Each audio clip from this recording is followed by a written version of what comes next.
சின்ன முருகைய சிங்கார முருகைய கல்லடி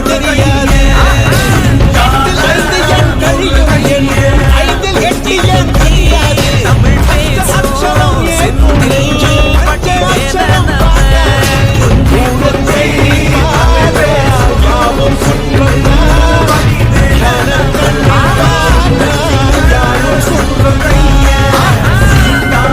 புரட்டாசி மாதத்தில் வரும் சனிக்கிழமையை தவறவிடாதீர்கள். இந்த மாதத்தில் தான் சனி பகவான் ஏழுமலையானை நோக்கி கடும் தவம் புரிந்து வரம் கேட்டார். ஏழுமலையான் என்ன வேண்டும் என்று கேட்டதற்கு சனி பகவான் புரட்டாசி மாதத்தில் வரும் சனிக்கிழமையில் உங்களை வழிபாடு செய்து விரதம் இருந்தால் அவர்களின் கர்மா குறைந்து 7.5 சனி பாதிப்பிலிருந்து அவர்கள் நிவாரணம் பெறுவார்கள். மற்றும் சனிக்கிழமை விரதத்தில் ஈடுபடுபவர்கள் செல்வம், செழிப்பு, மன நிம்மதி போன்றவை பெற வேண்டும் என்று கேட்டார். வெங்கடேஸ்வரரும் அப்படியே சுவாமி என்பார்.